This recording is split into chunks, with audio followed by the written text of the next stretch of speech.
Ay, muchas gracias. Yo feliz. Sí, lo único que acotar que yo hice el fellowship de sueño de la Católica, de medicina del sueño, que es como una subespecialidad de la medicina, o sea, de la neurología, pero también hay odontólogos y todo. ¿Parto nomás? ¿Me escucho bien? Para Sí, saber. doctora, se escucha bien y parta cuando usted quiere nomás. Ya está, Ya. estamos bien. Entonces, vamos a hablar de la medicina del sueño, vamos a hablar un poco de en qué consiste el sueño, cómo se regula, que es importante para entender el manejo de muchas de las patologías, y cuáles son sus trastornos más frecuentes. A ver, ¿qué es el sueño? Suena de perogrullo, pero la verdad es que no todo el mundo lo tiene muy claro. Es un estado de conciencia que es completamente visible, donde hay una reducción parcial o completa de la actividad motora, y eso tiene mucho que ver con algunos trastornos de sueño. Hay una desconexión del entorno y un umbral de despertar alto, pero no es que uno esté en coma, no es que uno esté desconectado del mundo, porque hay pacientes que tienen la creencia como es que suena un perro afuera o me toca en la ventana y despierto. Bueno, eso puede ser normal.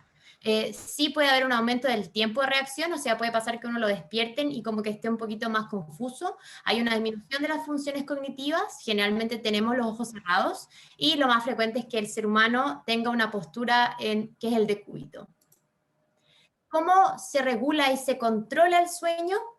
Y esto es súper importante de entender porque también explica mucho los trastornos de sueño. Existen tres factores principales, que está la homeostasis del sueño, que es el equilibrio, que lo vamos a ver en un ratito más, el ritmo circadiano, que es el reloj biológico endógeno que tenemos todos en el hipotálamo, y es súper importante, y esto es súper importante de entender porque explica mucho de lo que pasa en el insomnio, es que el sistema nervioso autónomo, que es el que regula el funcionamiento autonómico, es muy importante que tenga una disminución de la actividad simpática, o sea, del sistema de amenaza, del sistema de alerta, el que obviamente se activa mucho cuando estamos estresados, y tiene que predominar la actividad parasimpática. Y por eso cuando la gente está estresada, angustiada o tiene problemas, le cuesta muchísimo más dormir. Y esto es lo que hablábamos un poquito. Acá podemos ver en el ciclo circadiano, normalmente cuando nos acercamos hacia las 9 de la noche, sobre todo cuando hay oscuridad nocturna, empieza la liberación normal de melatonina, que es la hormona natural del sueño y que nos ayuda a inducir y a mantener el sueño. Y por eso es súper importante que hay que considerar que cuando tenemos este horario, por ejemplo, de verano, y hay luz hasta muy tarde, o cuando nos quedamos con las pantallas prendidas, con el celular, con el computador hasta muy tarde, le estamos diciendo a esta área del cerebro que es de día hasta el momento que las apagamos. Y eso es súper importante porque si yo me quedo con las pantallas prendidas hasta las 3 de la mañana, yo le estoy diciendo al cerebro que es de día hasta las 3 de la mañana. Esa área cerebral es súper primitiva. Los perros duermen, las vacas duermen, las moscas duermen. Entonces, yo no puedo decidir, oiga, ¿sabe qué? La verdad es que esta luz no viene del sol, sino que viene de mi celular. Ya esa área cerebral no tiene la capacidad de distinguir de dónde viene la luz, por lo tanto, la luz que reciba le dice al cerebro que es de día y que suprima la liberación de melatonina. Y este es el otro factor que es súper importante para entender un poco las recomendaciones de higiene del sueño, que es el factor homeostático, que a medida que pasamos más tiempo despiertos, acumulamos en el cerebro una sustancia que se llama adenosina, entre otras, que van haciendo que se va acumulando, acumulando, acumulando, y eso va a propender que uno tenga como el cabeceo antes de dormir. ¿Y por qué es importante entender esto? Porque generalmente un cerebro adulto necesita 16 a 17 horas despierto para tener adenosina suficiente y volver a quedarse dormido, más o menos. Entonces, eso es importante entenderlo porque muchas mamás, por ejemplo, llegan a la consulta y me dicen, mi hijo no sé por qué no se duerme temprano. Y yo le digo, ¿a qué hora se levanta su hijo? Entonces, y el cachorro se levanta a las 12 del día. Por supuesto que entonces no se va a quedar dormido temprano porque lleva muy poco tiempo despierto.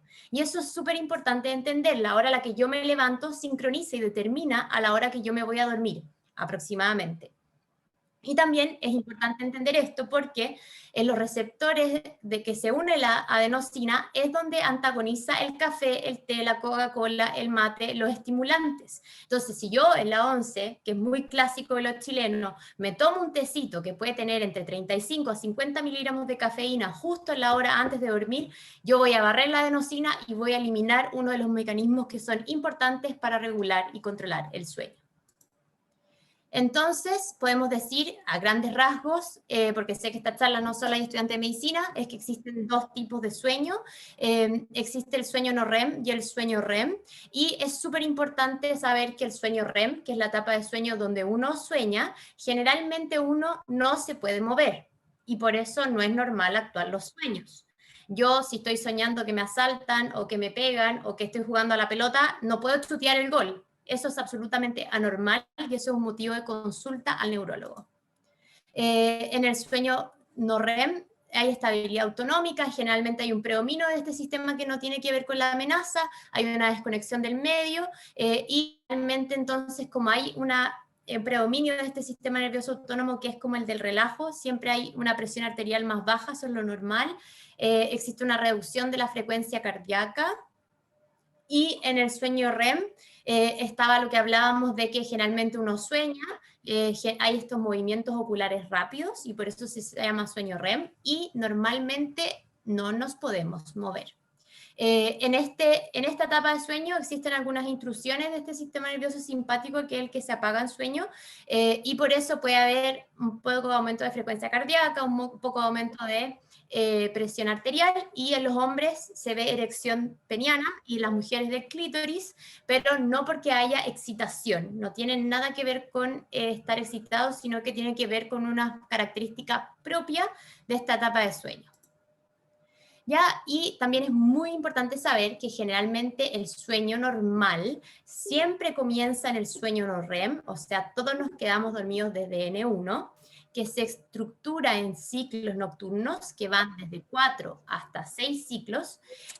Cada ciclo dura de 90 a 110 minutos y en la primera mitad de la noche va a predominar el sueño N3 no REM y en la segunda mitad de la noche predomina el sueño REM. Se construye algo así. Si vemos acá, estos son los ciclos de sueño que estamos viendo en el paciente. Al principio esto es estar despierto, acá está el sueño N1, que es un tipo de sueño superficial, después el 2, el 3 y el REM.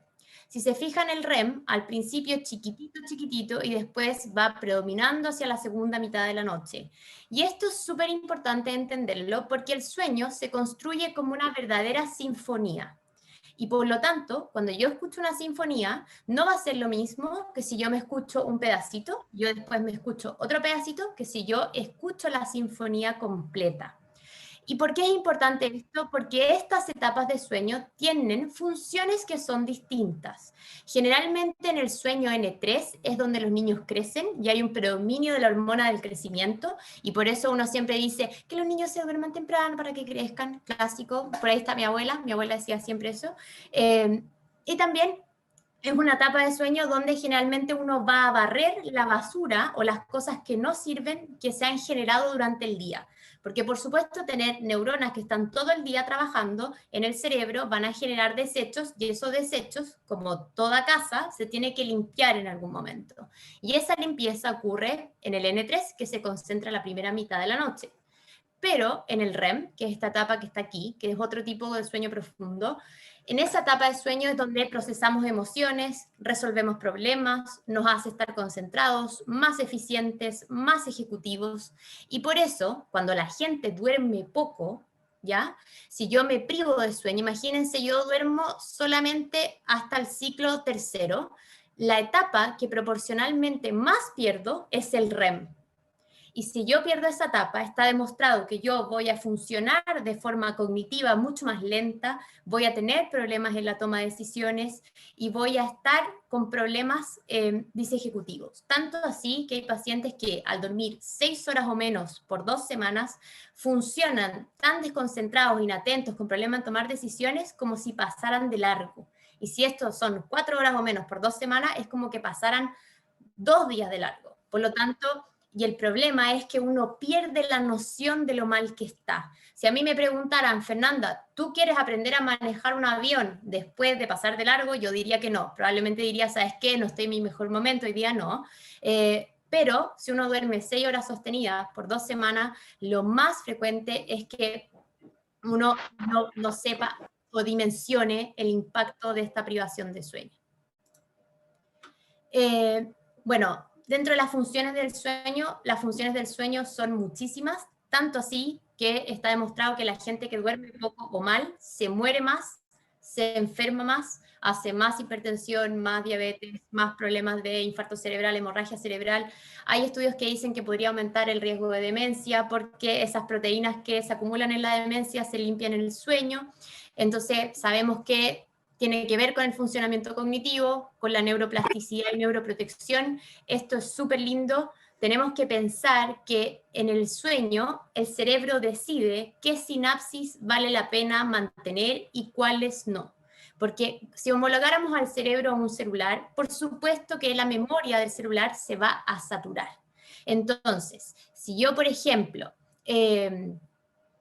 voy y a guardar a toda la información que voy acumulando en estos 33 años de mi vida, por supuesto que no me quedaría espacio adentro del cerebro. Entonces uno hace lo mismo que en el celular, que borra las fotos que no sirven porque esta no está tan bonita, no sale tan bien, o quién me mandó esta cuestión, y uno va guardando las fotos que yo digo, ¡ay, mi hija sale preciosa! Y la guardo. El cerebro hace lo mismo con la sinapsis para que uno esté eficiente, resolutivo, etc.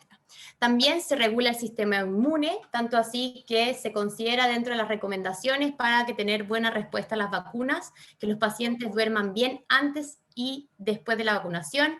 Procesa la memoria, sincronía del ciclo menstrual. Imagínense estudios que muestran que mujeres ciclos menstruales de menos de 6 horas se asocian o sueños de menos de 6 horas se asocian a ciclos menstruales irregulares, regula el apetito y el gasto metabólico basal. Cuando uno duerme mal o duerme poco, está demostrado que aumentan las sustancias que dan hambre, como la grelina, y bajan las sustancias que dan saciedad y que aceleran el metabolismo, como la leptina. Y las mujeres más encima estamos más fritas porque también baja el GLP-1, que también da saciedad.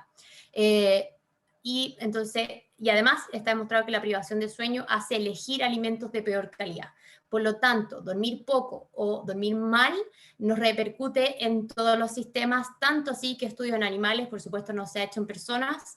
Después de unas 2 semanas de privación de sueño, los animales se mueren. Entonces, tenemos que considerar, eso sí, que la higiene de sueño es como el control sano. Pero todos los chilenos, si dormimos bien, si dormimos mal, si dormimos más o menos, deberíamos tener buena higiene de sueño. No es tratamiento suficiente para los trastornos de sueño, es algo que deberíamos hacer todos, así como todos deberíamos hacer ejercicio físico mínimo 150 horas, o sea, minutos a la semana o 300 minutos, etc. Entonces, es súper importante mantener un horario estable para levantarse, por lo que hablábamos de que eso sincroniza más o menos la hora en que nos vamos a dormir, aumentar la exposición a luz en las mañanas para que el cerebro sepa que es de día, intentar realizar actividades física. El ejercicio es un potente estimulador del sueño, regula el ciclo de sueño, hace que nos dormamos antes, que el sueño sea más profundo. En los pacientes que roncan y hace pausas al respirar, el ejercicio hace además que disminuya la intensidad de los eventos respiratorios, independiente de la baja de peso. Y lo ideal es que sea en la mañana, porque así me deja activo y concentrado. Ojo, los pacientes con insomnio, cuando hacen ejercicio muy tarde, eso puede dejarlos demasiado hiperventilados, y eso obviamente no me va a ayudar para el dormir.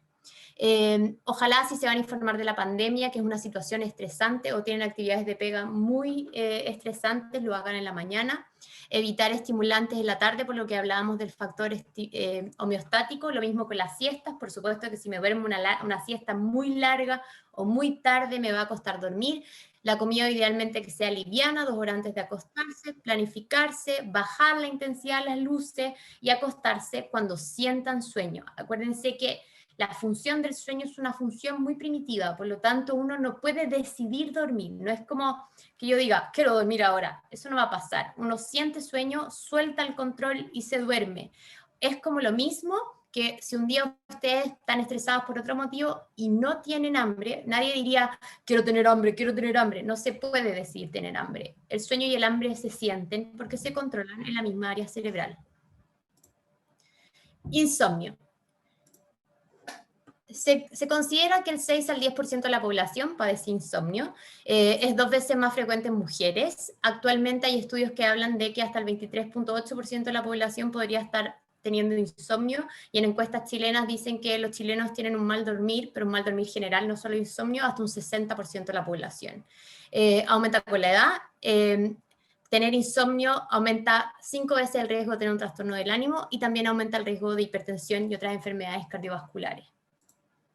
Criterios, y esto es súper importante. Se considera un insomnio de ajuste cuando yo tengo dificultades para quedarme dormido, mantener el sueño o despertar antes de la hora deseada, siempre y cuando primero yo tenga una adecuada oportunidad para dormir. Porque por supuesto, si yo me acuesto a las 2 de la mañana y me tengo que levantar a las 7, eso no es insomnio, porque yo no le di al sueño el tiempo suficiente. Y obviamente, si yo tengo un marido que ronca como una corneta en la oreja, por supuesto que ese paciente va a dormir peor. Entonces, el cerebro para dormir necesita oscuridad, silencio y una temperatura agradable, porque además el cerebro alcanza, o el cuerpo en general, alcanza la mínima temperatura corporal mientras duerme. Entonces, si hace un calor del demonio, puede ser esperable que uno duerma un poco peor. Y se considera que obviamente trae repercusiones en la vida diaria, es de ajuste cuando dura menos de 3 meses, se considera crónico si esto ocurre por más de 3 meses, más de 3 veces a la semana, porque todos podemos tener como noches puntuales en el que uno puede dormir un poco peor. Por supuesto que si a alguien se le muere un familiar, está triste, termina con el pololo, etc., ese momento es una situación de estrés, entonces va a predominar el simpático, que es lo que hablamos al principio, y por lo tanto uno no puede dormir en esa circunstancia. Ahora, distinto si esto ya se hace reiterado en el tiempo. ¿Cuáles son las llamadas 3P del insomnio?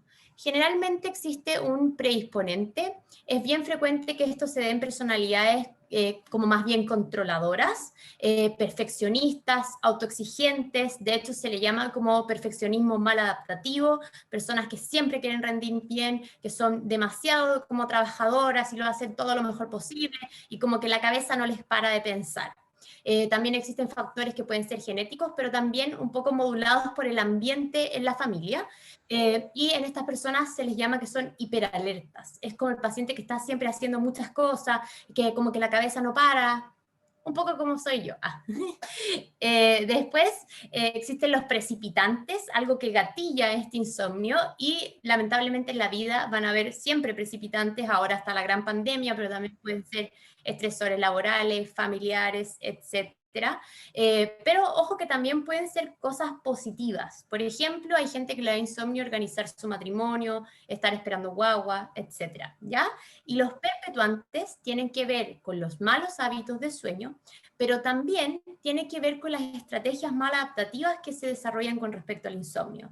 Ese típico paciente que empieza a abusar de medicamentos, que le pregunta al vecino qué es lo que puedo tomar, qué te dieron a ti, y se empiezan a tapar a pastillas sin aprender a dormir por sí mismo. Es uno de los perpetuantes también tener mucha angustia por no dormir. Los pacientes empiezan como a entrar en un círculo vicioso, que a medida que menos duermen, más se preocupan por no dormir, y esa misma preocupación no los deja quedarse dormidos, y justamente el sueño necesita y se trata de soltar el control y dejarse llevar.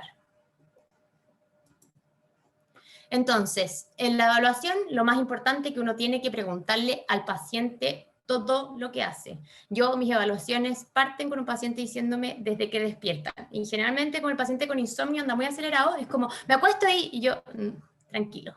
Vamos a partir desde la mañana en adelante. Yo le pregunto qué come, qué ejercicio hace, qué toma, qué hora toma, todo, ¿ya? Entonces, es súper importante que la evaluación en los pacientes en medicina del sueño es completa, desde que despiertan en adelante.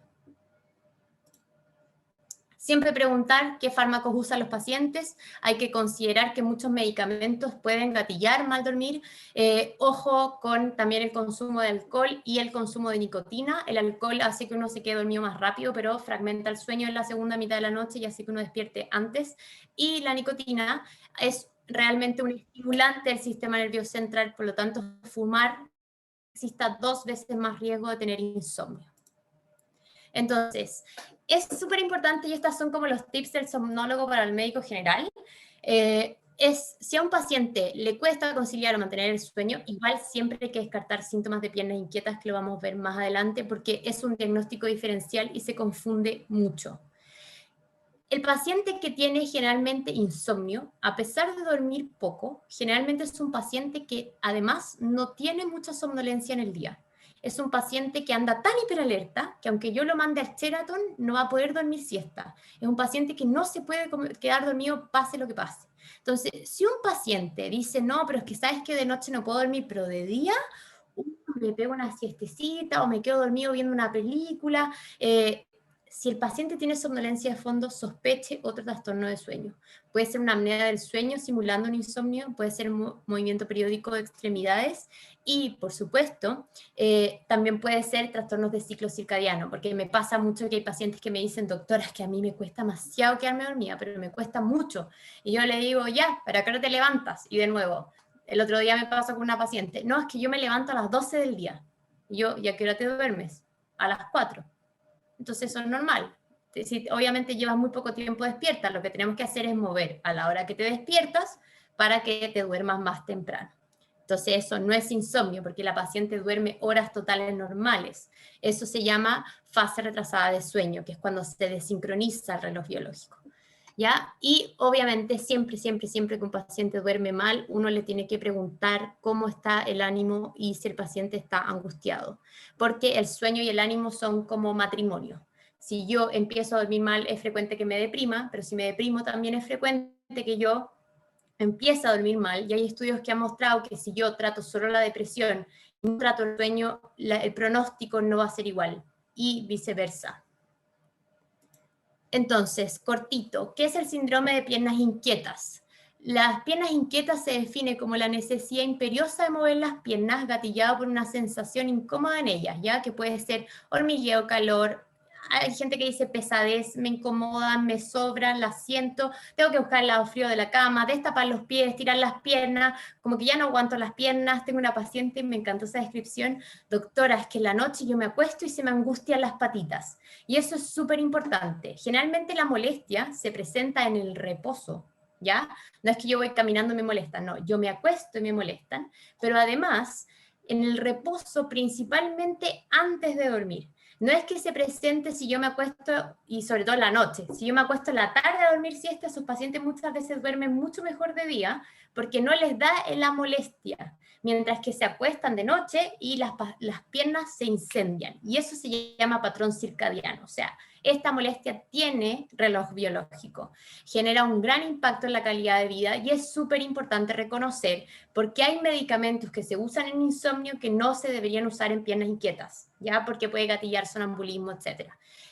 Y de estos pacientes, el 85% de los pacientes mantienen movimiento de extremidades mientras duerme, que va fragmentando el sueño, y es típico este paciente, me cuesta quedarme dormido, y en la noche me cambio de posición o despierto muchas veces y sigo durmiendo. Generalmente un paciente cuando tiene insomnio, ese paciente despierta en la mitad de la noche y no duerme más porque la cabeza no para, entonces empiezan a pensar, bla, bla, bla, o se quedan 2 horas desvelados y siguen durmiendo. Si un paciente como que despierta varias veces y como que despierta y duerme y tiene como somnolencia en el día, probablemente eso no es insomnio y es mucho más probable que sea piernas inquietas. Entonces, igual, aunque el diagnóstico del insomnio es clínico, uno debería medir siempre exámenes generales, medir pruebas tiroideas, porque la tiroide influye mucho, niveles de vitamina D, porque hay estudios que han mostrado que niveles bajos de vitamina D se podrían asociar a un sueño de menor tiempo, peor calidad, más fragmentado y más fatiga diurna. En un paciente que tiene síntomas de piernas inquietas, tiene que estudiarse el fierro. ¿Ya?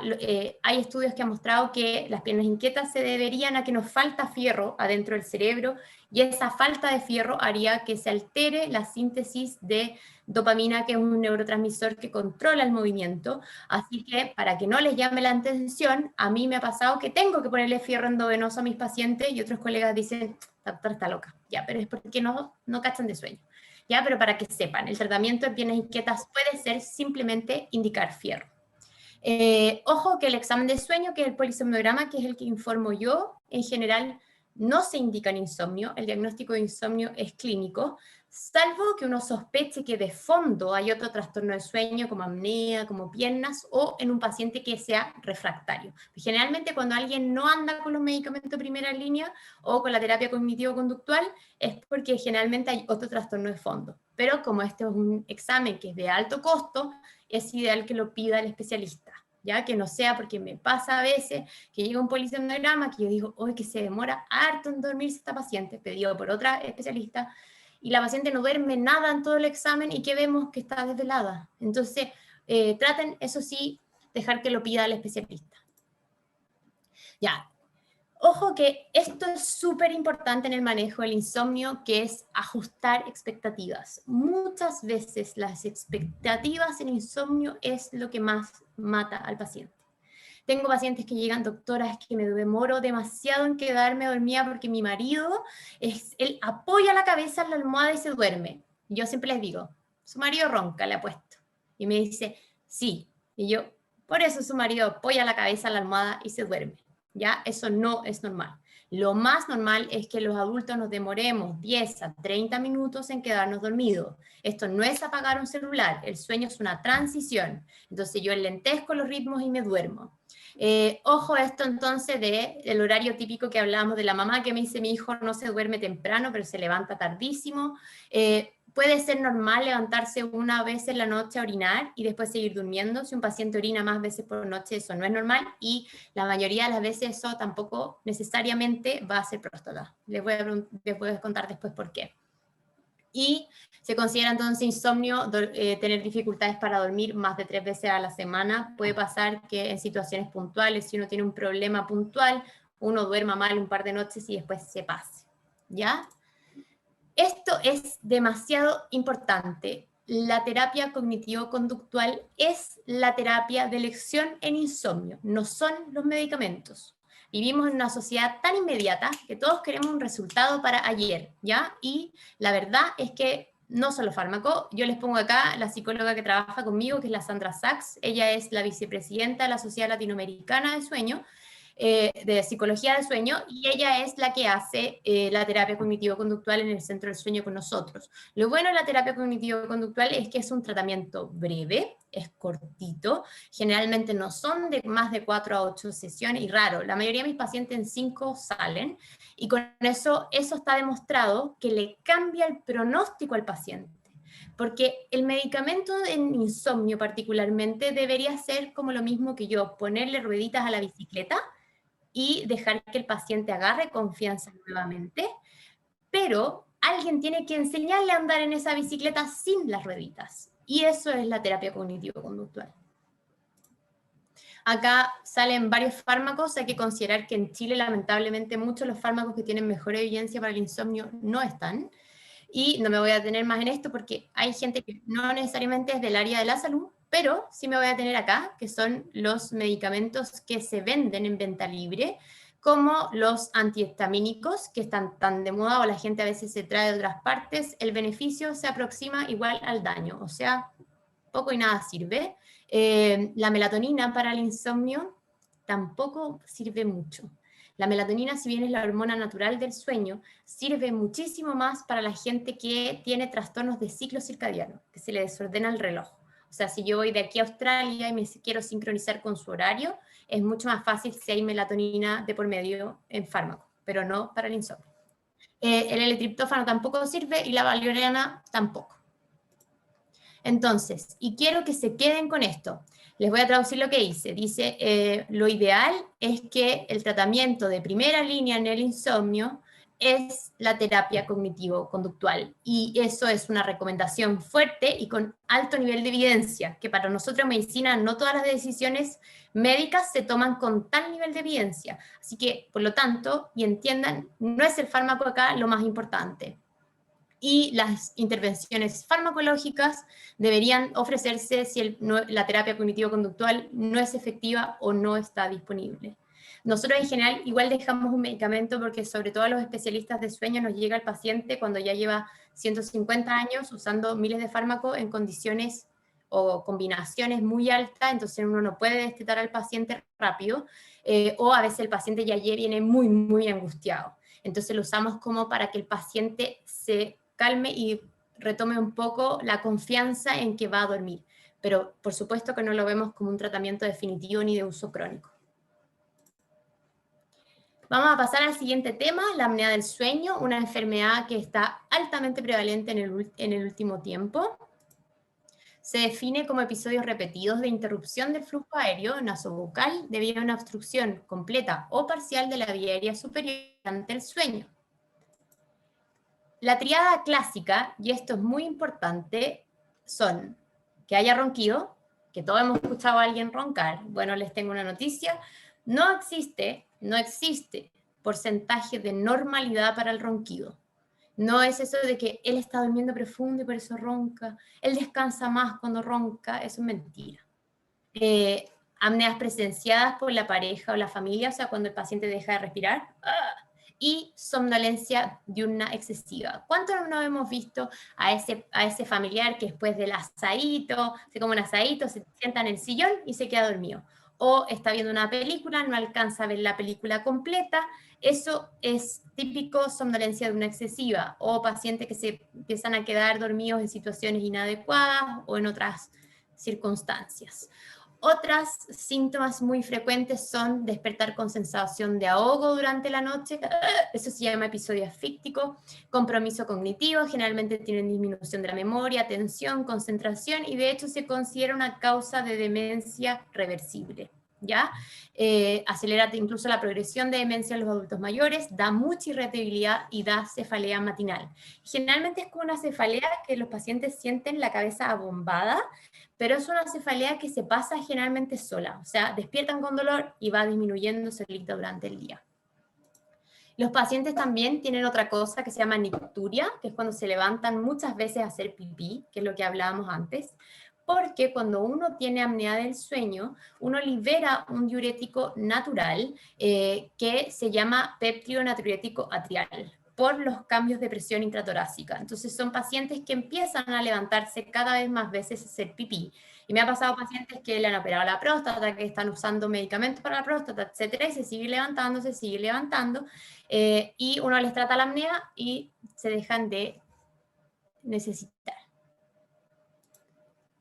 Generalmente los pacientes también tienen su oración nocturna por que se liberan muchas hormonas del estrés, aumenta el reflujo gastroesofágico, porque en la medida que uno hace pausas al respirar, cae el oxígeno en la sangre, eso dilata el esfínter esofágico inferior, aumenta el reflujo y el mismo reflujo inflama la vía aérea y por lo tanto hace que uno ronque más y haga más pausas. Un síntoma de bruxismo de la apnea es el bruxismo de sueño, lo vamos a ver en un ratito más, pero el bruxismo de sueño en los pacientes que roncan les salva la vida, es la forma de volver a abrir la vía aérea y poder respirar. Por lo tanto, cualquier paciente que le hayan puesto un plano sin preguntarle si ronca, cuestióneselo. Y si además ese paciente ronca y hace pausas, ese paciente tiene contraindicado usar plano. No puede usar plano porque el plano aumenta las apneas. Da mucha disminución de la libido y disfunción eréctil, es una causa de disfunción eréctil, tanto que el sexólogo que tenemos en la Católica nos manda a sus pacientes que roncan y tienen apnea, y da un sueño muy completo. Dentro de los factores de riesgo, la obesidad es uno de los principales factores de riesgo. Un aumento del 10% del peso hace que aumente en un 30% la severidad de los eventos respiratorios. Dentro de los factores modificables está la obesidad, medicamentos sedantes. Ojo con todos los pacientes que toman medicamentos que parten con Z o que terminan con PAM. Esos medicamentos relajan mucho la vía aérea, entonces hace que ronquen más y que hagan más apneas. Consumo de alcohol, el alcohol genera el mismo efecto, típico el curadito que ronca como el demonio, alteraciones endocrinas, sobre todo hipotiroidismo no tratado, otras enfermedades, y la obstrucción y congestión nasal generalmente contribuye, pero no es causa suficiente. No modificables, generalmente el género masculino son más roncadores y tienen más apnea, pero las mujeres después de la menopausia nos ponemos bien parecidas. El problema con las mujeres es que generalmente pasamos más piola porque roncamos más suave y perciben menos las apneas. Entonces son pacientes que hacen más que somnolencia, fatiga diurna, pueden tener síntomas como que se confunden con la depresión, entonces siempre hay que estar como parando las antenas. La edad, por supuesto, a medida que envejecemos aumenta la apnea, generalmente la raza hispánica tiene más apneas, hay una predisposición que puede ser genética, y las anomalías craneofaciales, hay que considerar que es mucho más frecuente tener apnea del sueño en la gente que tiene como la perita más hacia adentro, no en la gente que eso se llama retrognata o clase 2 dental. Entonces, dentro del cuestionario, este es el Stop Bank para que lo busquen en una forma fácil y tiene buena correlación para predecir los trastornos de sueño. Y es súper importante educar a los pacientes, roncar no es normal, roncar aumenta, o sea, apnea del sueño aumenta el riesgo de hipertensión, diabetes, infarto, demencia, accidente cerebrovascular, cáncer, disfunción eréctil, aumenta hasta 6 veces el riesgo de sufrir un accidente, por lo tanto, ese paciente debería ser estudiado y tratado lo antes posible. Ya el bruxismo de sueño, solamente acordarse que esto es una actividad del músculo, no del diente, y como buena actividad del músculo, parte en el cerebro, no es de los dientes, y por lo tanto es el cerebro que manda la orden. Poner un plano es lo mismo que yo a un paciente epiléptico le ponga un yeso en el brazo y diga dejó de convulsionar. La convulsión va a seguir acá arriba. Entonces, lo ideal es buscar la causa antes de poner un plano. Una de las causas, y en los pacientes con apnea del sueño, el bruxismo del sueño los salva, es la forma de volver a abrir la vía aérea, por lo tanto, en esos casos yo amo el bruxismo del sueño. También en la gente que tiene acidez es la forma de exprimir las glándulas salivales y proteger a los dientes del ácido, por lo tanto también de nuevo es bueno, y puede asociarse a la gente que tiene piel inquieta hasta en un 10%. Es súper importante considerar que no existe evidencia científica que asocie el bruxismo del sueño con dolor, cansancio mandibular o cefalea, y que tampoco ahí existe evidencia suficiente para considerar lo que está gatillado por estrés. Por lo tanto, el bruxismo del sueño no es solo estrés, el bruxismo del sueño no duele, y el bruxismo del sueño hay que estudiarlo. Y último tip, este va más cortito porque obviamente es más de especialista, pero cuando un paciente consulta por sueño excesivo, y esto es súper importante de diferenciar, porque me pasa que muchos pacientes que llevan años consultando por sueño excesivo, les han hecho 458 hemogramas y 458 pruebas tiroideas, y nadie, por ejemplo, le ha preguntado si ronca. Entonces, es distinto estar cansado y tener fatiga que tener sueño. Si el paciente se queda dormido en la sala de espera, si se queda dormido en reuniones familiares, si se queda dormido viendo películas y no las puede terminar, eso no es normal. Entonces, lo primero que yo tengo que hacer es revisar cuánto duerme ese paciente, porque suena paradójico, pero hay mucha gente que me ha consultado por sueño excesivo y duerme 3 horas por noche. Bueno, eso obviamente es porque les falta, ¿ya? Después hay que revisar si hay trastornos que amenacen la calidad del sueño, como la apnea del sueño, y la gente que mueve las piernas al dormir. Y si es que no hay nada de eso, puede ser una hipersomnolencia de origen central, como la narcolepsia o la hipersomnia idiopática, ¿ya? Así que eso, las preguntas y muchas gracias. Muchas gracias, doctora, por su presentación, bastante atingente y acotado a lo que nos interesa con la formación de médicos, como también al público en general que tenemos, como usted bien dijo, de manera transversal en diferentes áreas. Invitamos al público a dejar sus preguntas en el chat, y también teníamos ya preguntas previas que nos habían enviado desde el público. Doctora, hay una pregunta que dice que producto de condiciones de trabajo en sistema de turno 7x7, uno de noche y después al volver de manera rutinaria al día, ¿qué impacto va a tener las personas después de años con ese ritmo?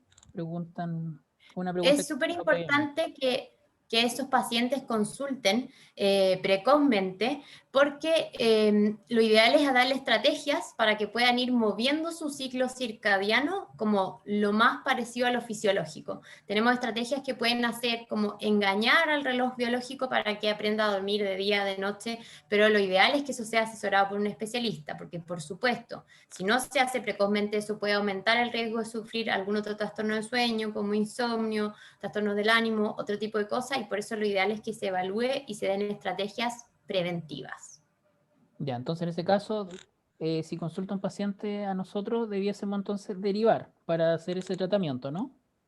Claro, o darle estrategias que ahí sí podemos usar melatonina, porque sirve para sincronizar, como por ejemplo, si hace turno nocturno, lo ideal es que ese turno para engañar el reloj biológico, esté lo más iluminado posible, entonces le hacemos creer al cerebro que todavía es de día. Este paciente no puede tomar ni té ni café después de las 3 de la mañana, idealmente tiene que dormir una siesta corta, si se lo permiten, de 30 minutos hasta las 3 de la mañana, y salir del turno con anteojos de sol puesto para engañar al cerebro y hacerle creer que recién llegó la noche e irse directo a la cama a dormir, porque pasa mucha gente que hace turno nocturno y sale y va después a comprar el pan, a pasar a pagar cuentas, y eso no se hace directo a dormir directo. Entonces esas son algunas de las estrategias que, por ejemplo, se pueden implementar.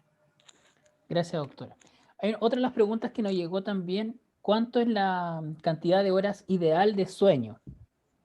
Siendo también en nosotros que también hay muchos estudiantes de medicina, ¿cuánto debiésemos de manera tener un sueño ideal en las condiciones Ya. dadas?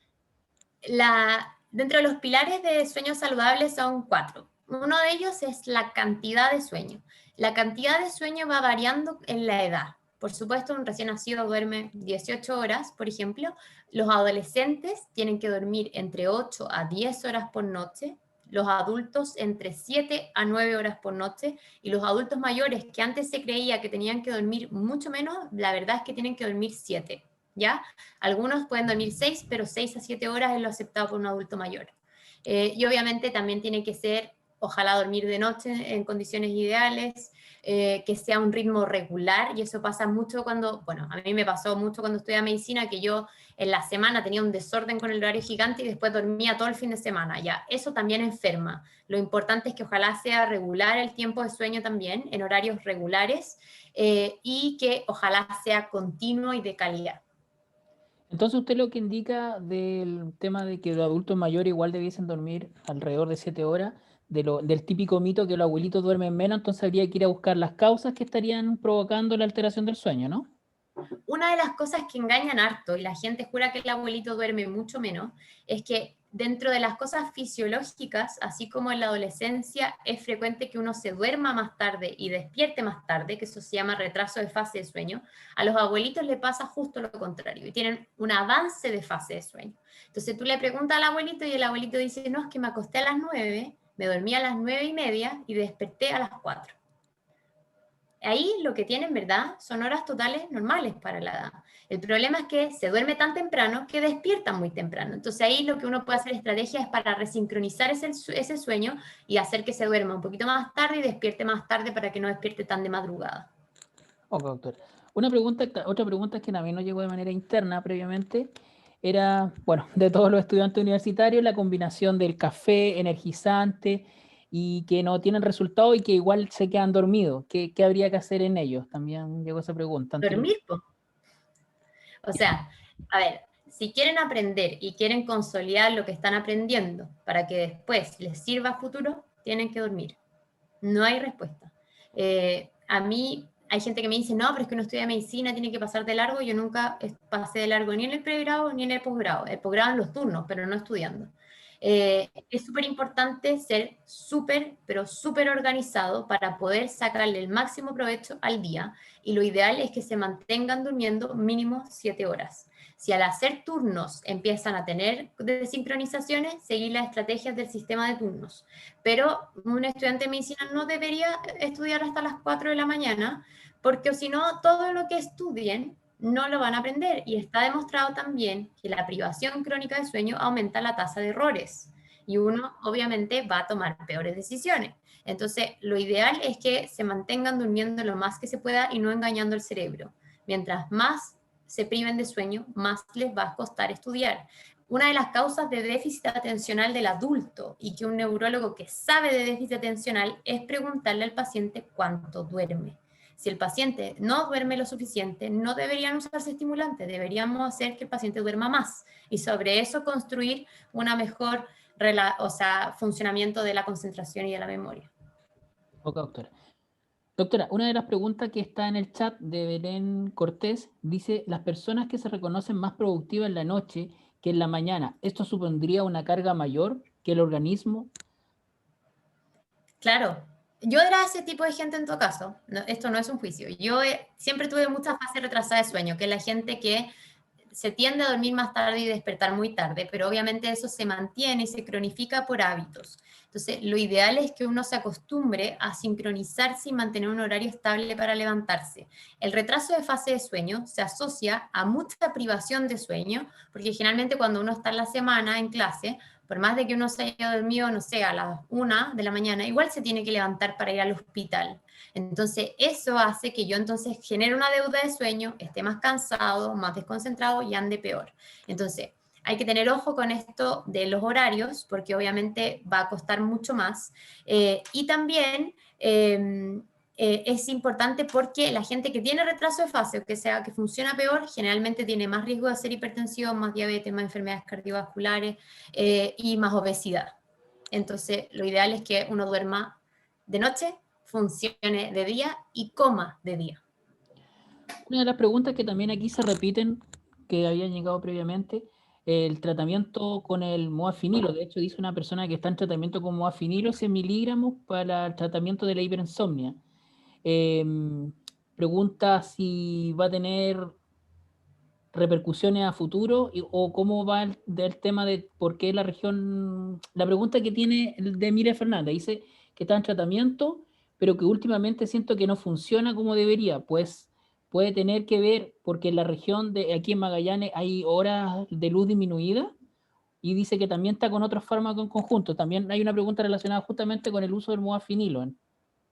Ya, generalmente nosotros usamos modafinilo en pacientes que tienen hipersomnias de origen central, o sea que es el cerebro que tira un exceso de sueño.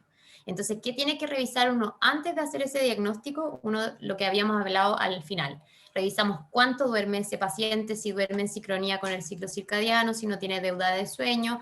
Revisamos si el paciente se le hace un polisomnograma, un examen de sueño en la noche, para estar seguros que no tiene apnea, que no mueve las piernas. Y al otro día se hace un test de latencias múltiples del sueño, donde vemos cuánto se demora en dormirse ese paciente y si aparece o no aparece REM. Si el paciente tiene un polisomnograma normal y al otro día tiene un test de latencia en donde se duerme muy rápido, sin REM en la siesta, eso se llama hipersomnia de una idiopática y eso se trata solo con estimulantes. Lo bueno de los pacientes que tienen hipersomnia de una idiopática, y idiopático es su nombre, idiopático significa que no tiene causa. Por lo tanto, un paciente que tiene algo idiopático tampoco tiene trastornos del ánimo, tampoco debería usar medicamentos de otra clase que tenga que ver con el sueño, por supuesto. Entonces, si tiene hipersomnia de una idiopática, hay un porcentaje de esos pacientes que, así como vino, y no sabemos por qué vino, se les va la hipersomnia. Entonces tiene un pronóstico que es distinto a ser narcoléptico. Cuando un paciente tiene narcolepsia, va a tener REM en esa siesta, y esos pacientes sí que van a ser narcolépticos de aquí al final de los tiempos, y eso se tratan con estimulantes y además le agregamos un antidepresivo, no porque estén deprimidos, sino que porque los antidepresivos suprimen el sueño REM. Entonces, como estos pacientes tienen REM en cualquier parte, cualquier lado, y por eso hacen parálisis, alucinaciones, etc., les dejamos tratamiento combinado. Usted en la charla, doctora, indicó que uno de los tratamientos del insomnio era el cognitivo-conductual. Ese es Aquí, el tratamiento de elección, no uno de los tratamientos. Es el más importante. claro, porque acá hay una de las preguntas que nos indicaba como médico general qué fármaco se podría dar, ¿Qué aparte del. fármaco? Los que tienen mejor evidencia son los fármacos Z. Pero los fármacos Z generalmente tienen recomendaciones de uso agudo, no de uso sostenido en el tiempo. Y esos son, en Chile, los que tienen ahora mejor evidencia para el uso en insomnio, porque también se podrían usar benzoazepinas, pero la verdad es que de las benzoazepinas que tenemos acá, no hay las que tienen mejor recomendación en insomnio, pero obviamente también lo usamos a veces. En adultos mayores, lo ideal no es usar ni benzodiazepina ni fármaco Z por el riesgo de caída, episodios confusionales, etc. Entonces ahí usamos antidepresivos que no tienen efecto de acción clásico como la trazodona o la mirtazapina, si el paciente además tiene poca hambre, que hay que tener ese ojo con mirtazapina, que da mucha hambre. Y además, si no, en algunos casos se usa quetiapina y otro tipo de medicamento. Acá hay una pregunta de un interno de nuestra Universidad de Magallanes, saludo a Franz por lo demás. Una pregunta que probablemente a muchos nos toca de cerca. Dice, ¿qué recomendación le puede dar a los estudiantes internos de diferentes carreras de la salud en este caso para poder mejorar la higiene del sueño? Y yo le quisiera Primero, agregar un poquito a perdón. esta pregunta, sobre todo que acá en Magallanes tenemos sobre todo en bastante periodo del año, pocas horas de luz? Miren, yo creo la primera recomendación se la voy a dar a los staff y no a los alumnos. A mí me parece que en este país los alumnos de medicina deberían tener posturno en la mañana. Me parece inhumano que los alumnos salgan a las 2 de la tarde, a las 6, a las 4 de la tarde, porque eso es desconocer todo lo que pasa en sueño. Entonces, primero, y esto es un llamado para los profesores, es que deberían salir a las 8 de la mañana entregando turnos. Nosotros la beca de neurología en la Católica, después de que un alumno incluso convulsionó, nos dieron posturno, entregábamos turno y nos íbamos a la casa. Eso es lo que se debería hacer primero. Y eso no es excusa del estudiante de medicina o de enfermería o lo que sea, debería ser siempre así. Los alumnos están aprendiendo, no son esclavos. Eso es primero. Después de decir eso, ojalá que el estudiante de medicina obviamente cuide su sueño lo más que pueda. Si es que alguien me escuchó y me va a hacer caso y va a darles posturno en la mañana, ojalá que fueran directo a la casa a dormir con anteojos de sol para que puedan dormir. Si en la tarde salen tarde, traten de no dormir tanto rato en ese espacio para que puedan dormir esa noche. Por supuesto que esa tarde les va a costar muchísimo más estudiar. Y si algún estudiante de medicina tiene algún problema, escríbame a mi Instagram y yo lo ayudo feliz. Porque a mí me parece vergonzoso que esas normas todavía no hayan cambiado en este país. Gracias, gracias por ese consejo, doctora. Acá hay una pregunta también, dice, si, o más que una pregunta, es una solicitud, que esa se la dejo a Karen Carreño, se la enviamos después. La felicitan también por la excelente charla. Y dice, hola Doc, ¿existe algún trastorno de pesadillas? ¿Qué ocurre con el sueño y el funcionamiento en nuestro cuerpo cuando esto ocurre tan frecuentemente? Por ejemplo, toda la noche por un prolongado periodo de tiempo. ¿Qué profesional pudiera intervenir? Ya, nosotros también vemos por el trastorno por pesadillas en el adulto, que es cuando uno tiene pesadillas muy frecuentemente. Como vimos en el gráfico de la construcción del sueño, todos soñamos 4 a 6 veces por noche. La diferencia es que generalmente uno no recuerda lo que soñó. Cuando uno recuerda mucho, puede deberse que uno está haciendo un procesamiento emocional muy intenso porque las emociones se procesan en el sueño y sobre todo en el sueño REM. Y por eso si uno, por ejemplo, tiene un trauma, lo asaltan, etcétera, uno tiene pesadillas. Pero también puede ser síntoma de otra enfermedad de sueño. Es mucho más frecuente que los pacientes con apnea del sueño recuerden más sueños, los que mueven las piernas al dormir pueden recordar más sueños, o los pacientes con narcolepsia recuerdan más sueños porque el sueño está interrumpido. Entonces, como se interrumpe, yo alcanzo a adquirir conciencia de lo que está pasando y sigo durmiendo. Entonces, por eso es súper importante que ojalá si se mantiene en el tiempo, sea evaluado por un especialista en sueño. Gracias, doctora.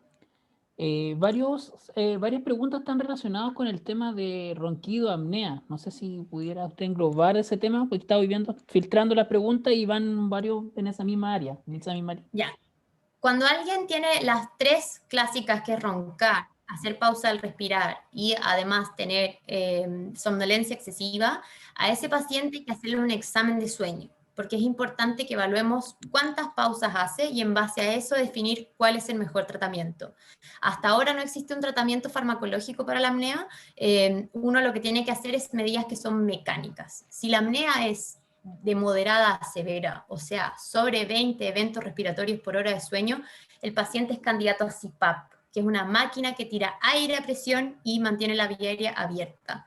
Si es más bien leve, lo que hacemos con el paciente es derivarlo al otorrino experto en sueño. Ojo que lo ideal es que sea alguien que cache harto de la fisiología de ronquido, porque si no hay mucha gente que opera la nariz y el tabique no necesariamente es causa suficiente para roncar. Miren esta nariz, yo por ahí no respiro nada y no ronco, porque soy media papichona, entonces tengo mucho espacio en la vía aérea. Entonces es importante que haya un estudio acucioso para ver si el paciente se pudiera operaar, porque a veces me pasa que pacientes se operan y llegan roncando más.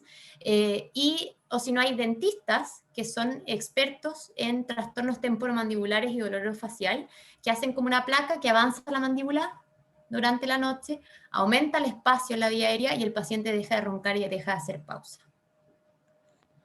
Doctora, nos llega otra pregunta. Dice que, ¿qué pasa con las personas que duermen más de 12 horas de manera continua y constante con un mínimo, dice, y constante, por ejemplo, mínimo una semana entera? ¿Eso va a generar algún trastorno en un paciente de 22 años en específico? El exceso de sueño también enferma más y aumenta la mortalidad. Entonces, en un paciente que sufre de sueño excesivo, debería evaluarse. Otra pregunta, y con esto ya con estas dos ya vamos a ir terminando también. Preguntan de las piernas inquietas. Si las piernas inquietas solo se presentan de noche o se pueden presentar durante el día cuando se está sentado, por ejemplo, o corresponde a otra causa. Ya. Y ahí también hay otra del fierro, así que voy a aprovechar de responder las dos cosas de las piernas inquietas. A ver, las piernas inquietas predominantemente es hacia la noche, pero no es lo mismo que esa gente que mueve la pata todo el rato así, por ejemplo, en el día, sino que existe una incomodidad. Hay un síntoma que el paciente puede describir como una pesadez, un calor, un ardor. Hay gente que le sobran los pies, que le arden los pies, lo describen de manera diferente y que se alivia o parcial o completamente al mover las piernas. A veces cuando queda la duda, uno puede hacer la prueba al revés, decirle al paciente, acuéstate y quédate absolutamente quieto y descríbeme qué sensación te evoca eso en los pies. Y eso es como un test de inmovilización sugerida. Entonces, eso si generalmente predomina hacia la noche y yo tengo esa molestia, sobre todo en el reposo, es de piernas inquietas. Ahora, ¿por qué usamos fierro endovenoso? En algunos pacientes, por supuesto, porque hay estudios que han mostrado que esto se debería a un déficit de fierro adentro del cerebro. Como hay un transportador que hace que el fierro llegue con mucha más dificultad, el fierro actúa como cofactor en la síntesis de dopamina, que es un neurotransmisor que controla el movimiento. Entonces, en esos pacientes hay depósitos de fierro cerebrales más bajos y por lo tanto medimos la ferritina en sangre y hacemos perfil de fierro para estimar más o menos cuánto fierro habría adentro y nosotros con eso decidimos poner fierro endovenoso, que es el tratamiento de elección. Hay estudios que al principio, hace como unos, cuando yo hice neurología, habían los primeros estudios que decían fierro endovenoso con ferritinas de 50. Después subieron ferritinas de 75, que eso, si uno sabe, por ejemplo, la ferritina normal en la mujer, el corte parte en 11. 75. Y después, ahora hay estudios que dicen ya fierro endovenoso con ferritinas que están bajo 100. O sea, uno necesita al final un poco dosis chanchas de fierro para que ese fierro tenga la fuerza de atravesar la barrera hematoencefálica y llegar hacia el cerebro. Y así hay muchos pacientes que se le quitan las piernas inquietas y andan súper bien. Obviamente, si no son candidatos por otras causas, podemos usar medicamentos como los alfa-2 delta de ligando, que son el tratamiento de elección. Ya no se usan agonistas dopaminérgicos como tratamiento primera línea, porque eso da fenómeno de aumento. O sea, hay pacientes que andan súper bien al principio y a los 5 años después se incendian y se agravan. Gracias, doctora. Esta es la última pregunta y una pregunta clásica que alguna vez siempre nos hemos preguntado. Dice, en caso de no dormir 7 a 9 horas en un adulto, que es lo que usted se indicaba, ¿sirve de algo compensarlo en la noche o esto se va recuperando en algún tiempo o lo que ya no se durmió se perdió? La verdad es que no hay muchos estudios de cómo recuperar el sueño. Y de hecho, por eso, generalmente cuando uno tiene este desfase de más de 2 horas entre la semana y el fin de semana, o sea, típico que la gente que duerme de 12 a 6 y después el fin de semana duerme más y se levanta mucho más tarde, eso se llama jet lag social, también es un trastorno del ciclo circadiano y también enferma más, engorda más. Entonces, lo ideal es que en condiciones ideales todos durmiéramos 7 a 9 horas por noche siempre, ¿ya? Y por ahí hay un comentario de cuando uno tiene guaguas, yo también tengo guaguas, soy mamá soltera de hecho, tengo una hija de 4 años, y uno sí puede lograr tener rutinas de sueño que sean más o menos saludables. A mí me costó harto, mi hija alérgica alimentaria múltiple despertaba 458 veces por noche cuando era chica, pero entonces lo ideal es que como uno como mamá cuide su sueño lo más que pueda. Cuando las guaguas son chicas, existe la recomendación de que uno tiene que dormir cuando la guagua duerma para no llorar cuando ella llore, entonces tratar de privilegiar ese tiempo de sueño. Ojo ahí que uno está lactando y prende el celular, en la mitad de la noche te llega la luz en la pantalla y te quedas desvelada viendo la copucha por Instagram. Entonces, traten en general de, como tenemos poquito tiempo para dormir cuando estamos maternando y tenemos poquito espacio, privilegien ese tiempo en sueño, no pierdan el tiempo en ver una serie, en otra cosa, porque si no, obviamente van a generar una deuda gigante. Existe un síndrome que también se llama síndrome de procrastinación del sueño, es cuando yo empiezo a chutear el sueño para al final, porque no me parece prioritario, entonces genero privación del sueño, y yo creo que es súper importante que si uno va a perder sueño, pierda sueño por cosas que sean trascendentales, cosas que uno se va a acordar el resto de su vida.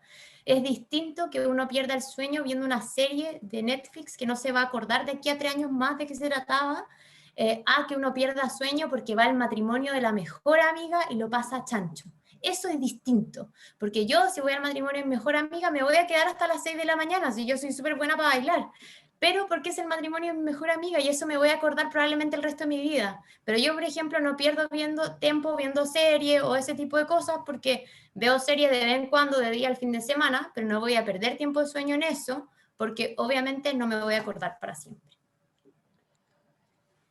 Bueno, muchas gracias, doctora Fernanda Gómez, nuevamente por haber aceptado la invitación de la ACEMUMAC. También damos gracias por el apoyo de la plataforma a nuestra Universidad de Magallanes. Damos también las gracias a todos los que tuvimos más de 100 conectados en un momento.